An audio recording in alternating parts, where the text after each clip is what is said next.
Subscribe करिए hifi study channel को, bell icon को प्रेस कीजिए लेटेस्ट वीडियो अपडेट सबसे पहले पाने के लिए। Hello friends, welcome back hifi study changing the way of education. दोस्तों, आज की क्लास में हम जो अपने सीरीज के बचे हुए प्रश्न थे उन प्रश्नों को डिस्कस करेंगे, है ना। तो आज की क्लास में आपकी सीरीज पूरी ख़त्म हो जाएगी। जो क्वेश्चन ऐसे थे जिनको लगाने में आपको प्रॉब्लम होती थी, जिनकी भाषा को समझने में आपको प्रॉब्लम होती थी, तो उन क्वेश्चनों को आज हम लोग यहाँ पर डिस्कस करने वाले हैं। तो आइए मेरे भाई शुरुआत करते हैं। क्वेश्चन मैंने यहाँ पर लिख दिए हैं, 1 बाय 1 करके उन क्वेश्चनों को सॉल्व करेंगे। पहला क्वेश्चन कह रहा है, ये क्वेश्चन मैंने आपको कल की वीडियो में होमवर्क भी दिया था और ये इम्पॉर्टेंट क्वेश्चन है, ठीक है ना।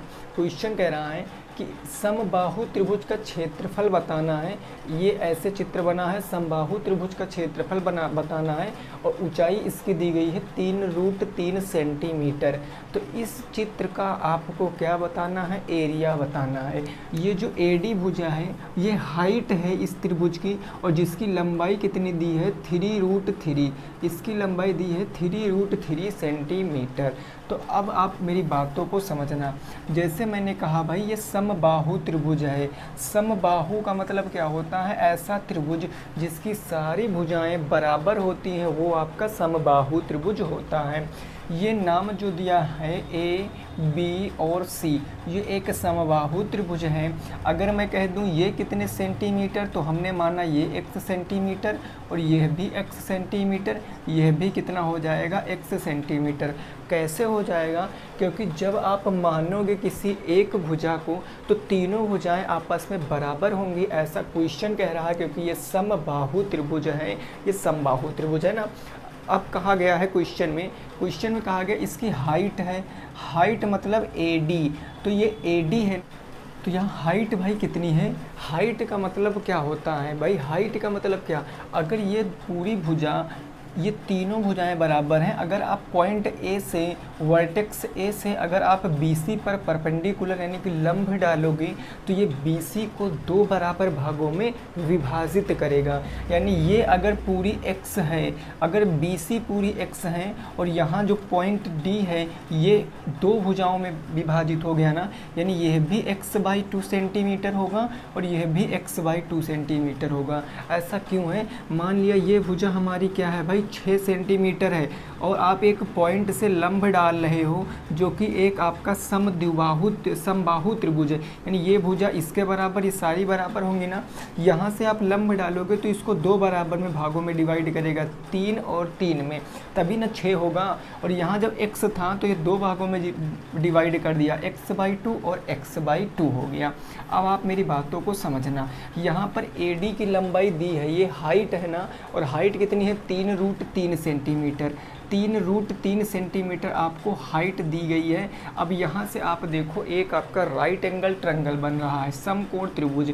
अगर मैं कह दूँ तो ये आपका समकोण त्रिभुज बन रहा है। कौन सा, तो आप लिखोगे त्रिभुज ADB में, त्रिभुज ADB में जो आपका कोण D है वो कितना है 90 डिग्री है। और आपको पता है जब किसी भी त्रिभुज में एक कोण 90 अंश हो जाता है तो वो समकोण त्रिभुज हो जाती है। 2 साइडें पता है तो हम एक साइड आसानी से निकाल सकते हैं। अब यहाँ पैथागोरस प्रमेय लग जाएगी, यानी कर्ण का स्क्वायर, अब मैं ऐसे लिखता हूँ है ना, कर्ण का स्क्वायर बराबर किसके होगा, लंब के स्क्वायर के, और प्लस किसके बराबर होगा मेरे भाई, आधार के स्क्वायर के। अब आप देखो 90 अंश के ठीक सामने भुजा कर्ण होती है, यानी AB क्या है आपकी कर्ण है।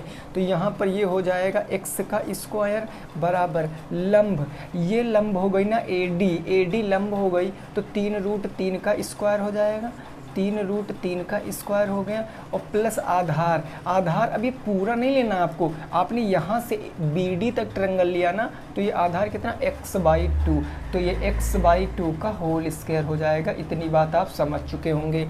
एक्स स्क्वायर आपका ऐसे ही रहने वाला है। अब ये x का स्क्वायर, x स्क्वायर इधर x स्क्वायर हो जाएगा, ये 2 का स्क्वायर 4 तो इधर आ गया 4, ये x/2 का होल स्क्वायर प्लस में था तो इधर ले आया मैंने माइनस में, और यहाँ क्या बचा 3 का स्क्वायर 9 इंटू √3 का स्क्वायर 3 हो गया। इतनी बात समझ गए हो ना। इसको सॉल्व करोगे तो 4x माइनस के x स्क्वायर, 4x² माइनस के आपका हो जाएगा x² और डिवाइडेड बाई कितना हो जाएगा 4 हो जाएगा, बराबर आपका बचा 9 तिया कितना हो गया 27 हो गया। ऊपर कितना बचेगा, ऊपर बचेगा 3x² divided by 4 is equal to 27, है ना। अब देखो यहाँ पर ये 3 से 27 कट जाएगा 9 बार में, 3 9 कितना हो जाएगा 27। x² बराबर कितना बचेगा, x² बराबर 9 इधर था, 4 बट्टे से इधर आ गया गुने में, तो 9 इंटू कितना हो गया 4, यानी x की बात कर लें तो x आएगा √36 और √36 का मतलब 6 सेंटीमीटर। और x आपने माना क्या था, x माना था आपने भुजा। अगर समबाहु त्रिभुज की भुजा पता चल गई है तो आप एरिया बता सकते हो कि समबाहु त्रिभुज का क्षेत्रफल क्या होता है, √3/4 इंटू a², a का मतलब भुजा, तो यहाँ लिखोगे √3/4 इंटू a कितना है 6, तो 6 का स्क्वायर 36, 4 9 36, 9√3 आपके प्रश्न का जवाब होगा। 9√3 सेंटीमीटर स्क्वायर, यही आपके प्रश्न का क्या हो जाएगा, जवाब हो जाएगा। पहले क्वेश्चन का आंसर यही आ जाएगा, 9√3 सेंटीमीटर स्क्वायर आपका करेक्ट जवाब होगा। इतनी बात आप समझे हो। ये क्वेश्चन इससे पहले भी मैंने आप लोगों को कराया है, लेकिन मोस्ट इम्पॉर्टेंट क्वेश्चन है, ऐसा क्वेश्चन बन सकता है आपके पेपर में, है ना। तो आपको क्या करना है, अच्छे से चीज़ों को सीखना है, फार्मूला याद कर लो, बाकी 2 भागों में विभाजित करें चाहे 3 भागों में विभाजित करें, आप आसानी से इस प्रश्न को लगा पाओगे, ठीक है ना। क्लियर बात समझ गए हो। आगे प्रश्न पे पहुँचते हैं। प्रश्न संख्या 2, क्वेश्चन नंबर 2 क्या कह रहा है, ज़रा उसको देखो और बताओ क्या आएगा उत्तर क्वेश्चन नंबर 2 का। क्वेश्चन नंबर 2 क्या कह रहा है, ये कह रहा है कि 0.35 सेंटीमीटर 0.35 सेंटीमीटर त्रिज्या वाले 15 सेंटीमीटर ऊंचे बेलन का आयतन और पृष्ठीय क्षेत्रफल, संपूर्ण पृष्ठीय क्षेत्रफल आपको बताना है। इसमें कुछ नहीं करना, अगर फार्मूले पता है तो आप तुरंत लगा दोगे। मैं बात करता हूँ दूसरे क्वेश्चन की, तो सबसे पहले आपको इसमें रेडियस दी गई त्रिज्या 0.35 सेंटीमीटर, देन आपको हाइट दी गई है कितना 15 सेंटीमीटर, आपसे पूछे हैं वॉल्यूम और टोटल सरफेस एरिया यानी आयतन पूछे हैं और संपूर्ण पृष्ठ का क्षेत्रफल पूछे हैं। तो आपको पता है कि बेलन का आयतन क्या होता है, मैंने इतनी क्वेश्चन करा दिए कि फार्मूला आपका रट गया होगा। बेलन का आयतन क्या होता है, सभी को पता है, πr² होता है। आयतन ज्ञात करेंगे, πr की वैल्यू 22/7, r कितना है 0.35, तो 0.35 इंटू 0.35 और इंटू हाइट कितनी है मेरे भाई 15 है, तो ये 15 हो गया। अब यहाँ से आप देखो कैसे, आप यहाँ पर देखो 7 पंजे कितना हो गया 35 पॉइंट के 5 आ गया, है ना, पॉइंट के 5, तो गुणा कराओगे तो यहाँ 22 का 0.5 से गुणा कराओगे 11 इंटू 0.35 इंटू के 15, 0.35 को आपको क्या इसके नीचे बटे 1 मान लो, दशमलव लगा के 0 बढ़ा लो, ऐसे कर लो, है ना। 5 सत्ते 35, 5 दूनी 10, ये हो गया 5 चौके 20, 5 तियाँ 15 हो गया, 7 तियाँ 21 इंटू 11, तो ये आपका आ जाएगा 21 इंटू 11 बटे में आपका हो जाएगा 4। जब आप इसको काटो पीटोगे तो यहाँ काट दो, 4 पंचे 20, 1 बच गया, 10, 4 दूनी 8, 4 पंचे 20, तो ये उत्तर आएगा 11 पचे 55 के 5, 5 आ गया, 11 दूना 22, 5 27, 2 आ गया, 11 पचे 55, 56 57, ये आ गया 57.75, और ये किस में आएगा, आयतन है तो सेंटीमीटर क्यूब में आ जाएगा, 57.75 सेंटीमीटर क्यूब आ गया आयतन। अब मैं बात करता हूँ संपूर्ण पृष्ठ की, तो संपूर्ण पृष्ठ बेलन के क्या होता है 2πr ब्रैकेट में h+r, 2πr h+ में r, तो यहाँ वैल्यू रखो 2πr, 2πr का मतलब 2 इंटू πr का मान कितना होता है भाई 22/7 इंटू रेडियस कितनी है 0.35 और h+r, h कितना है 15, r कितना है 0.35, तो 15.35, डायरेक्ट इंटू में लिख दो 15.35। काटो पीटो, 5 से काटोगे तो ये कितनी बार जाएगा, 5 से काटोगे 5 सत्ते 35 पॉइंट के 5 टाइम जाएगा, 22 दूना 44 का आधा 22 और 22 इंटू हो जाएगा 15.35। इसको मल्टीप्लाई कराना है बस आपको, इसको गुना कराओगे। संपूर्ण पृष्ठीय क्षेत्रफल हमेशा वर्ग में आता है, तो सेंटीमीटर था तो सेंटीमीटर स्क्वायर में आ जाएगा। क्या आप इतनी बात समझ गए हो कि नहीं समझे हो? मेन फोकस करना है तो आप फार्मूला देख लो, बस यही इंपॉर्टेंट है। बाकी कैलकुलेशन तो आप कर ही लोगे, उसमें कोई दिक्कत की बात नहीं है। कैलकुलेशन आप इजीली कर लोगे। बोलो इतनी बात समझ आई है कि नहीं आई है? त्रिज्या 0.35 थी और ऊंचाई कितनी थी? 15 सेंटीमीटर। सारा कुछ रखकर हमने बेलन का आयतन और संपूर्ण पृष्ठीय क्षेत्रफल ज्ञात कर लिया। अगला क्वेश्चन नंबर 3 बात कर लेते हैं। इस क्वेश्चन को थोड़ा अच्छे से आपको पढ़ना है। क्वेश्चन नंबर 3 को थोड़ा अच्छे से पढ़ना है और बताना है इसका उत्तर क्या आएगा। 24 सेंटीमीटर व्यास वाले, व्यास कितना है? 24 सेंटीमीटर है। और आपका जो क्या है भाई, ऊंचाई है कितनी? ऊंचाई 35 सेंटीमीटर है। तो आपसे कहा है कि कपड़ा आपको बताना है। अगर आप इसे एक शंकु बनाओ तो कपड़ा आपको बताना है कितना लगेगा। हमने ऐसा प्रश्न आपको कराया था और बताया था जब भी कभी आप कपड़ा लगाओगे, अगर भाई ये शंकु आप बनाओगे तो कपड़ा जो लगाओगे वो बाहरी सतह पर लगाओगे ना। और ये बाहरी सतह शंकु की क्या होती है? वक्र पृष्ठ होती है। यानी शंकु का आपको क्या ज्ञात करना है? वक्र पृष्ठीय क्षेत्रफल ज्ञात करना है। तो आप देखो यहाँ पर आपको दिया क्या क्या गया है। आपको सबसे पहले तो व्यास दिया गया है, यानी d की वैल्यू दिया गया 24 सेंटीमीटर। अब हम आगे नहीं बढ़ेंगे जब तक हम रेडियस नहीं निकाल लेंगे। 24/2 यानी 12 सेंटीमीटर। अगर डायगनल आपका 24 सेंटीमीटर डाईमीटर अगर आपका 24 सेंटीमीटर है तो रेडियस आपकी 12 सेंटीमीटर होगी। आगे कहा गया ऊंचाई 35 सेंटीमीटर है, यानी हाइट आपको दिया गया है 35 सेंटीमीटर। आपसे पूछे हैं वक्र पृष्ठीय क्षेत्रफल। अब मैं आपको बताऊं कि शंकु का वक्र पृष्ठीय क्षेत्रफल क्या होता है। शंकु का वक्र पृष्ठीय क्षेत्रफल क्या होता है? तो आपको पता है सर πr/l होता है। l का मतलब तिर्यक ऊंचाई आपको नहीं पता है। तिर्यक ऊंचाई निकालोगे तो सर्वप्रथम हम क्या करेंगे? तिर्यक ऊंचाई निकालेंगे। अच्छे से आपको पता है, वाकिफ हो आप इस बात से कि तिर्यक ऊंचाई l बराबर होता है √h का स्क्वायर प्लस r का स्क्वायर। यही ना होता है। l बराबर r कितना है? h है 35 तो ये हो जाएगा 35 का स्क्वायर प्लस r कितना है? 12 तो ये हो जाएगा 12 का स्क्वायर।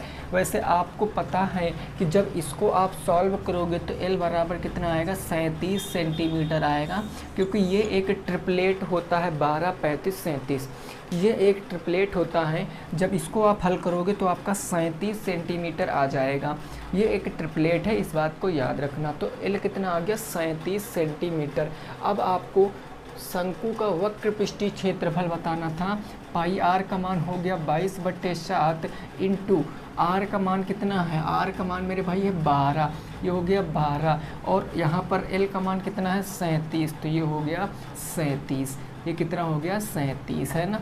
अब इसको आप सॉल्व कर लीजिए। जब इसको सॉल्व करोगे 12 दूना 24, 25 26 इंटू के 37 और डिवाइडेड बाई 7 हो जाएगा। अब आप देखो क्या कुछ कट रहा? 7 × 21, 5 26 54, 7 8 56 नहीं, तो आप इसको इंटू करा लो। जब इसको आप गुना कराओगे 264 का 37 से, 264 इंटू 37, 7 चौके 28, 2 7 छंग 42, 43 44 हासिल आ गया आपका 4, 7 दूनी 14 और 4 कितना हो गया? 18, 3 चौक 12 का 2 1 आ गया, 6 त्रिक 18, 1 19, 3 दूनी 6 1 7, ये हो गया 8, 4 2 6, 8 8 16, 1 17 और ये 7 1 8 यानी 8768। आंसर कितना आएगा? 8768 डिवाइडेड बाई 7। और ये वक्र पृष्ठ है, किस में आएगा? सेंटीमीटर स्क्वायर में। यानी इतना ही कपड़ा आपको लगाना पड़ेगा।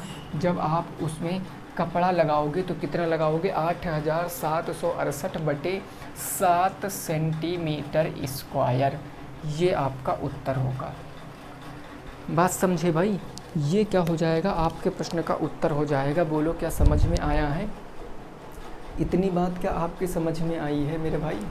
कोई दिक्कत नहीं, फार्मूला याद रखो बस। अगर यहीं पर आयतन पूछ लेता शंकु का तो आयतन क्या होता है 1/3 पाई आर स्क्वायर एच, ये शंकु का आयतन होता है।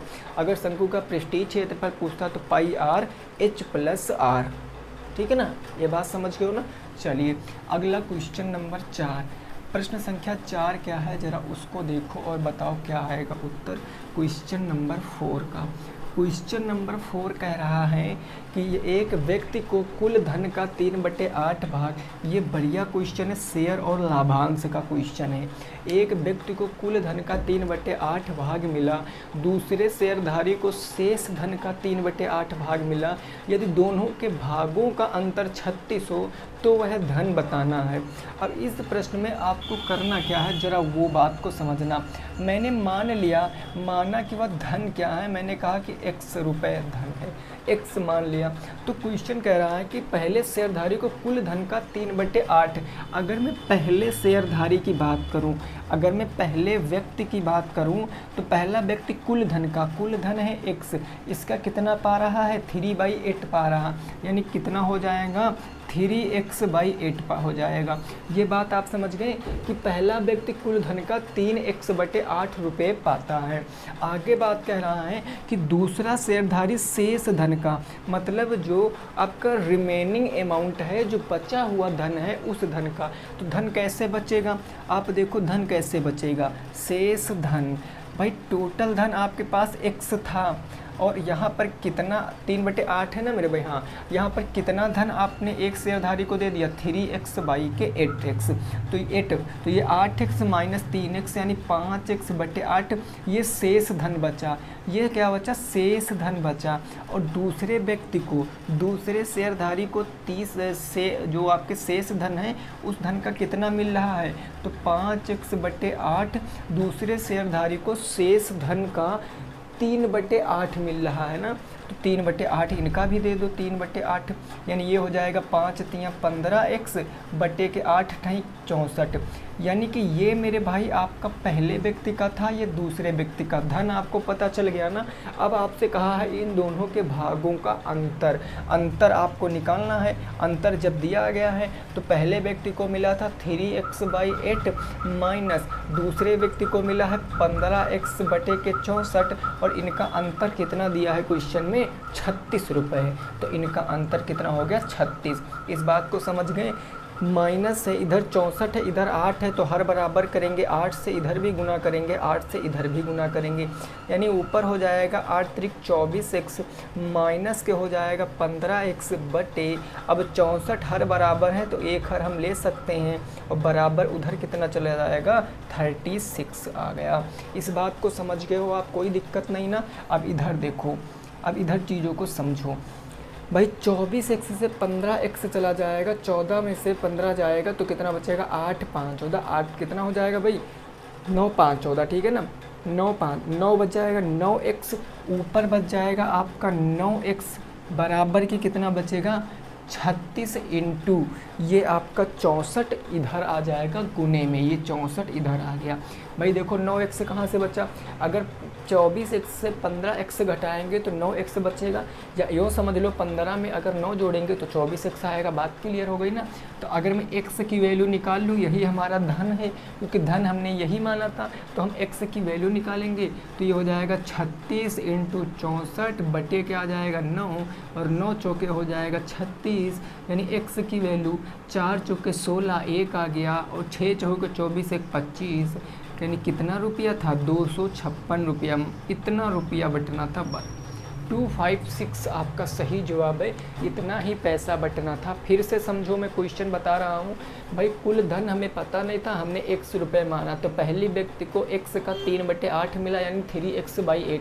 फिर क्वेश्चन आगे कह रहा है कि बचे धन का, बचा धन टोटल धन x था, इसमें से एक ने 3x - 8 ले लिया तो बचा धन 5x/8।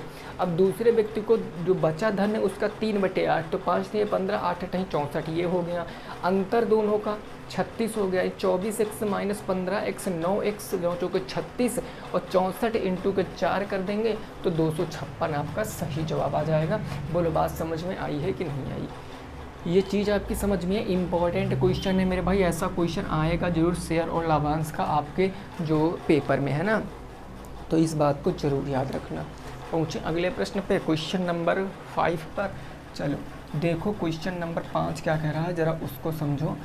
प्रश्न संख्या 5, ये लॉग का क्वेश्चन है, इम्पॉर्टेंट क्वेश्चन है, कंसेप्ट आपको पता होना चाहिए, बस आप इससे क्वेश्चनों को कर लोगे। ये क्वेश्चन कह रहा है log x + 5 log y। Question number 5 है कि log x प्लस में अभी 5 है, log x प्लस में 5 log y और माइनस में है आपका log z, इसका मान आपको बताना है। तो फटाफट हम लोग रिकॉल कर लेते हैं लॉग के फार्मूले। अगर आपको पता है log m × n लिखा है तो इसका मतलब क्या होता है, log m प्लस में log n, यही ना होता है। अगर log m divided by n लिखा है तो इसका मतलब होता है log m माइनस के log n। ये बात आपकी समझ में आ गई। अगर मान लिया कहीं ऐसे लिखा है कि log m n, तो ये हो जाता है log m ऐसे रहता, n आगे आ जाता। ये 3 फार्मूले तो आपको बिल्कुल अच्छे से पता होने चाहिए। और ये ऐसे नहीं कि सीधे सीक्वेंस में याद हो, ये आपको अपोजिट केस में भी याद रखने हैं कि अगर log m × n log m plus n होता है तो log m plus log n बराबर log m × n भी होता है। अगर log m by n log m minus log n होता है तो log m minus n log m divided by n हो जाएगा। तो ये सारी चीज़ें आपको पता होनी चाहिए। इन्हीं तीनों चीज़ों का उपयोग करके हम इस क्वेश्चन को लगाएंगे। वैसे सभी लोग लगा लिए होंगे इस क्वेश्चन को, मैंने कम से कम 3-4 बार ये क्वेश्चन आपको सॉल्व कराया है, ठीक है ना। अब देखो यहाँ पर कुछ करने की ज़रूरत नहीं है। आप देखो ये प्लस में है, ये प्लस में, पहले तो ये छोड़ो, ये आगे है तो ये y की पावर 5 में चला जाएगा, यानी log x हो जाएगा यहाँ log x प्लस में, ये हो जाएगा log y to the power 5 और माइनस क्या हो जाएगा log z हो जाएगा। अब इतने को देखो, ये प्लस में है ना, जब ये प्लस में है तो ये ऊपर तो ऐड हो जाएगा, यानी log x y की पावर 5 प्रोडक्ट हो गया, इसको खोलोगे तभी ना ऐसे आएगा। और माइनस उधर क्या बच्चा log z, ये माइनस में है तो ये किस में आ जाएगा, बट्टा में, log x y की पावर 5 और डिवाइडेड बाई क्या हो जाएगा log z। log से log ख़त्म, उत्तर क्या आएगा x y to the power 5 और बट्टे में z। ये आपके क्वेश्चन का क्या है, बिल्कुल सही जवाब है। आई होप आपकी समझ में आया होगा, ये क्वेश्चन आपकी समझ में आया होगा, ऐसा मैं उम्मीद करता हूँ। फिर आइए नेक्स्ट पे पहुँचते हैं, अगले क्वेश्चन पे। क्वेश्चन नंबर कौन सा होगा हमारा 6। यहाँ तक की बात समझ गए, कोई दिक्कत नहीं ना। चलिए क्वेश्चन नंबर 6 देखते हैं, ज़रा उसकी बातों को समझने की कोशिश करते हैं। प्रश्न संख्या नंबर 6। देखिए ये सारे इंपॉर्टेंट क्वेश्चन हैं और फार्मूले आप ज़रूर याद कर लेना। जितने आयतन जिसके होते हैं, पृष्ठीय क्षेत्रफल, वक्र पृष्ठीय क्षेत्रफल, सर्कल का, है ना, ये सब चीज़ें आपको याद करके ही जाना है। क्वेश्चन नंबर 6 की बात करते हैं तो ये कह रहा है कि 16 और 36 का मध्यानुपात आपको बताना है। मध्यानुपात आपको बताना है, मिड रेशियो बताना है। मध्यानुपात बताओ, ये क्वेश्चन लगाओ। बस देखो इस क्वेश्चन में है नहीं, लेकिन ये क्वेश्चन कराने का मेन मतलब पता क्या, एक बार दिमाग में आपकी चीज़ें सेट हो जाएंगी कि क्या क्या होता है। सबसे पहले मेरे भाई आपका मध्यानुपात होता है। मध्यानुपात में क्या होता है, 2 संख्याएं दी गई होती हैं, कुछ नहीं करना होता है, उन दोनों संख्याओं को रूट के अंदर मल्टीप्लाई करा लो, बस ये मध्यानुपात होता। और कल को आपसे पेपर में तृतीयानुपात पूछ ले तब आप क्या करोगे, कहोगे सर हम कुछ नहीं करेंगे, b² कर देंगे, सेकंड नंबर जो है उसका वर्ग करके फर्स्ट नंबर से डिवाइड कर देंगे। चूँकि आपसे पूछे हैं मध्यानुपात रूट a × b, तो a 16 और 36, अब ये हो गया रूट 16 × के 36। गुना कराने की कोई ज़रूरत नहीं है क्यों? क्योंकि 16 को हम क्या कह सकते हैं 4 चौके 16 और गुने 36 को हम क्या कह सकते हैं 6 इंटू के 6। अब आपको पता यहाँ से एक ले लेंगे 4, यहाँ से एक ले लेंगे 4, यहाँ से एक ले लेंगे 6, इनका गुणा 6 चौके 24 आपके प्रश्न का बिल्कुल सही उत्तर है। अगर आप देखना चाहते हो तो 16 छंग 96 ऐसे गुना करके चेक कर लो। 16 छंग 96 हासिल 9, 16 तियाँ 48, 48 और 2 50, 7 57, 576 का रूट निकालोगे तो 24 ही आ जाएगा। ऐसा मैं उम्मीद करता हूँ कि आपकी समझ में आया होगा। बोलो कोई दिक्कत परेशानी है यहाँ तक? आसानी से समझिए हो ना आप। अब एक और क्वेश्चन देखते हैं, और एक ज़बरदस्त क्वेश्चन, मतलब यूँ कह लें तो ये क्वेश्चन अगर आ गया पेपर में तो जिनका कॉन्सेप्ट क्लियर है वही लगा पाएंगे। इसीलिए बस आप क्या करिए, प्यार से चीज़ों को सीखिए। क्वेश्चन नंबर 7 को बहुत अच्छे से आपको समझना है ना। देखो क्वेश्चन नंबर 7 की बात कर लें तो ये क्वेश्चन क्या कह रहा है, ए बी और सी शेयरधारियों में, ठीक है, ए बी सी शेयरधारियों में, शेयरधारियों का मतलब कोई वो किसी बैंक या जो शेयर मार्केट होता है उसमें पैसे लगाते हैं, सम्मिलित हुए। शेयरधारी है ना, शेयर और ये हो गया धारी, ठीक है ना, सम्मिलित हुए। क्या हुए मेरे भाई? सम्मिलित हुए। इतनी बात हो गई। उनकी जो पूंजी है, पूंजी 1/3 अनुपात 1/4 अनुपात 1/5 के अनुपात में है, 1/3 1/4 1/5 के अनुपात में है।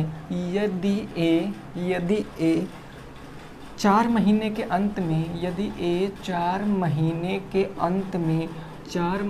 के अंत में क्या करता है, पूंजी का आधा हिस्सा वापस ले लेता है, पूंजी का आधा हिस्सा वापस ले लेता है, पूंजी का आधा हिस्सा क्या कर लेता है, वापस ले लेता है, वापस कर लेता है, ठीक है ना। तो क्वेश्चन में कहा गया है 847 में ए का अंश कितना है, ए का अंश कितना है, ये बताना है ए का अंश कितना। ये जो 847 है ये प्रॉफिट है, ये हिंट मैं आपको दिए दे रहा हूँ, ये लाभ है। 847 क्या है, ये लाभ है, इस बात को समझना। तो क्वेश्चन पढ़ो और एक बार लगाने की कोशिश करो, क्वेश्चन पढ़ो और लगाने की कोशिश करो, क्या आएगा क्वेश्चन इस बात को आप बताओ फटाफट से। जल्दी से आप इस क्वेश्चन को लगाने की कोशिश करो मेरे भाई, है ना। फटाफट तरीके से इस क्वेश्चन को लगाने की कोशिश करो।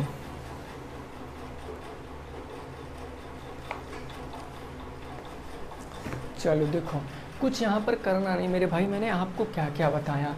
सबसे पहले जो ए और जो बी और जो सी है इनका आपको अनुपात नहीं पता, क्योंकि अनुपात कभी भिन्न में या पॉइंट में नहीं हो सकता, तो इनका अनुपात बनाओ आप।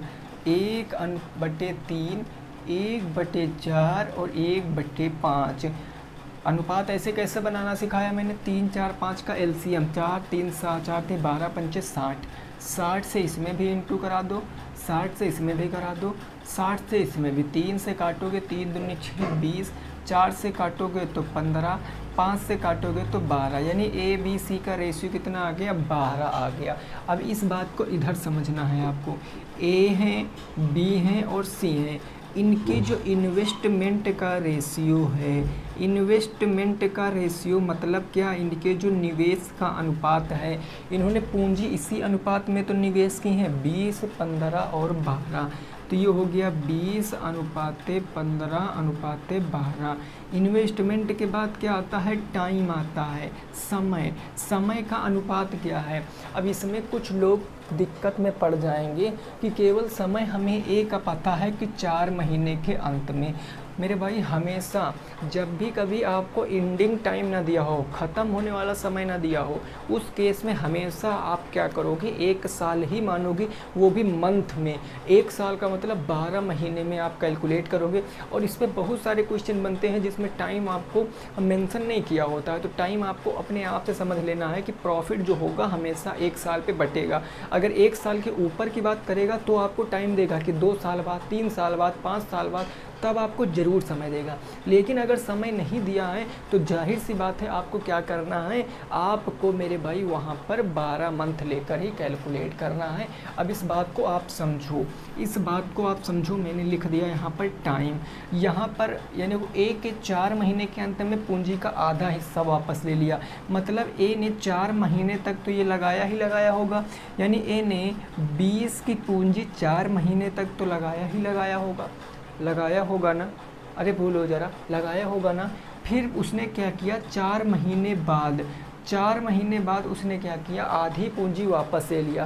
पूंजी 20 थी, 4 महीने बाद आधी वापस कर लिया, मतलब कि पूंजी कितनी बची, 10। अब इस 10 पूंजी को वो कितने दिनों तक लगाएगा, 4 महीने तक वो लगा चुका है, अब 8 महीने आगे लगाएगा, तभी ना 8 4 12 महीने पूरे होंगे। ये टोटल ए का है, ये टोटल ए का है, अनुपात बी पूरे आपका कितने साल तक, कितने महीने तक लगाएगा, 12 महीने तक लगाएगा, ठीक है ना। बी कितने महीने तक लगाएगा, 12 महीने तक। मैं डायरेक्ट यहाँ पर प्रॉफिट का रेशियो ही लिख रहा हूँ, अनुपात जो मैं लाभ का लिख रहा हूँ। और सी कितने महीने तक लगाएगा, वो भी 12 महीने तक लगाएगा। ये हो गया 12। अब आप देखो 20 चौके कितना हो गया, 20 चौके 80 यहाँ से मिलेंगे और 10 अट्ठे 80 यहाँ से मिल जाएंगे, और इनको कितना मिलेगा, 15 12 यानी 180 इनको मिलेगा, 12 बरहियम 144 इनको मिल जाएगा, 8 8 16 160 में डायरेक्ट यहाँ पर कह सकता हूँ 160। अब आप देखो, इनको चाहो तो छोटा कर लो या ना छोटा करो, कोई दिक्कत की बात नहीं है। आप यहाँ पर देखो 4 तो ये हो जाएगा 4, यहाँ है 4 8 4 12 12 और 6 18 के 8 कैरी 1 आ गया, 1 2 1 3 1 484, यानी टोटल आनुपातिक योग कितना है, 484। टोटल आनुपातिक योग 484 है और क्वेश्चन में कितना है, 847 है। 484 किसके बराबर होगा, 847 के बराबर हो जाएगा। अब एक बराबर आप निकाल लो, 847 बटे में हो जाएगा 484, यहाँ से 1 यूनिट की वैल्यू पता चल जाएगी। आपसे पूछा है कि ए का अंश कितना है, ए का अंश मतलब 160 की वैल्यू आपको बताना है, 160 की वैल्यू बताना है, तो ए का अंश आपको पता चल जाएगा। इस बात को आप समझे, ज़रा कैलकुलेट करके बताओ भैया कितना आ रहा है, ज़रा कैलकुलेट करके बताओ कितना आ रहा है फटाफट तरीके से, है ना। कैलकुलेट करके भाई बताएंगे सभी लोग कि कितना आ रहा है यहाँ पर उत्तर, कोई दिक्कत नहीं है, फटाफट से बताओ।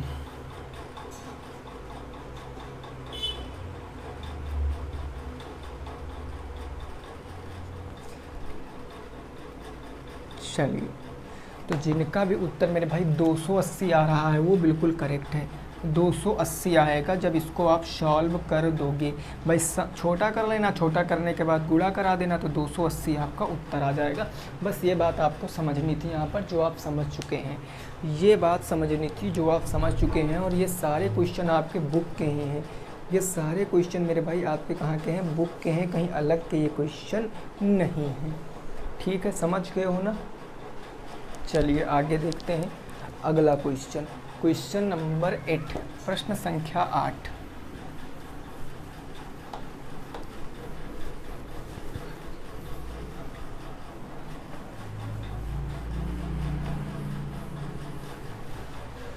अगला क्वेश्चन नंबर 8 मेरे भाई कह रहा है, ये क्या कह रहा है, 2500 रुपये का 25% की दर से 2 वर्ष का कंपाउंड इंटरेस्ट आपको बताना है, चक्रवृद्धि ब्याज बताना है। तो तुरंत बता सकते हो भाई, प्रिंसिपल कितना है 2500, रेट ऑफ इंटरेस्ट कितना है 25% वार्षिक, टाइम है 2 वर्ष। लगा दो फार्मूला होता है A बराबर P 1 प्लस रेट बटे 100 की पावर कितनी होता है T। प्रिंसिपल कितना है 2500, 1 प्लस रेट है 20/100 और टाइम कितना है आपका 2 वर्ष। 20 एकम 20, 20 पंचे 100, 5 एकम 5, 6/5, यानी ये हो जाएगा 2500 इंटू के 6/5 इंटू के 6/5 हो गया, ठीक है ना। 5 पंजे 25, 25 से एक बार में 100, 6 4 का 36 का 100 से गुना कराओगे तो 3600।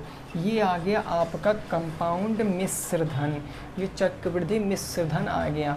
अब आपसे ब्याज पूछे है ना 2500 माइनस 3600, यानी कंपाउंड इंटरेस्ट निकालोगे तो 3600 माइनस 2500, ये हो जाएगा 3600 माइनस क्या कर दोगे 2500, 25 10 35, 1 36, 1100 रुपये क्या आ जाएगा आपका ब्याज आ जाएगा।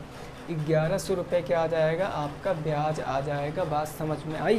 कितना आएगा 1100 रुपये। समझ गए हो ना चीज़ों को, कोई दिक्कत परेशानी नहीं, इस बात को आप समझ गए हैं।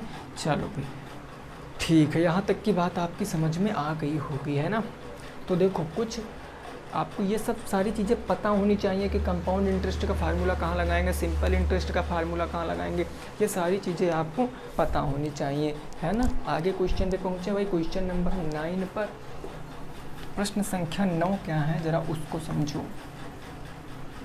यहाँ तक की बात बिल्कुल क्लियर है, कोई दिक्कत नहीं है। अगला क्वेश्चन है, इस क्वेश्चन में आपका चित्र बना हुआ है 9 नंबर में, ऐसे आपका चित्र बना है और यहाँ पर आपको ये ऐसे दिया गया है भाई, है ना,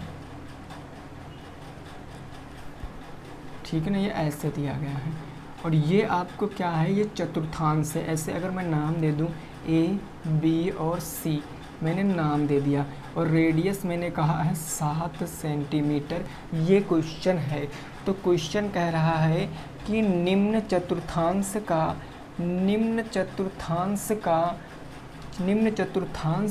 क्षेत्रफल बताओ। निम्न चतुर्थांश का क्षेत्रफल बताओ, ये है प्रश्न आपका। देखो बस प्रश्न की भाषा समझो, चतुर्थांश का मतलब क्या होता है।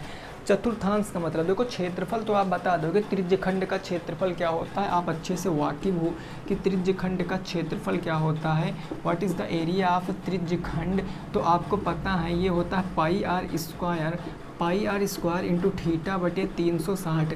लेकिन मेन मुद्दा है सर थीटा कहाँ से ज्ञात करें, तो वो यहाँ से इससे पकड़ो। चतुर्थांश का मतलब है चौथा भाग।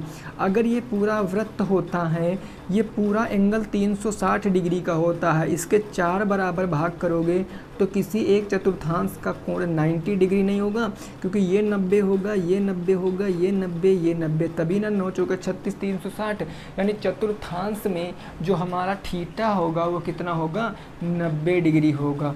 और अगर आधे की बात कर देंगे तो 180 डिग्री हो जाएगा। अब यहाँ मान रख दो 22/7 into r square, 7 into 7 into theta, 9/360, 9 एकम 9 चौके 36 हो गया, 7 से 7 कैंसिल और 7 दूनी 14, 7 दूनी 14 1 15, 154 बटे क्या हो जाएगा 4, काटो यहाँ पर, 4 तियाँ 12, 12 3 बचा 34 हो गया, 4 8 32, 2 बचा 20 हो गया, 4 पंचे 20, 38.5 सेंटीमीटर स्क्वायर आपके क्वेश्चन का जवाब आएगा। 38.5 सेंटीमीटर स्क्वायर आपके क्वेश्चन का क्या आएगा जवाब आएगा। तो कुछ इंपॉर्टेंट क्वेश्चन थे जो मैंने आपको बताया। उम्मीद करते हैं आपको ये समझ आए होंगे।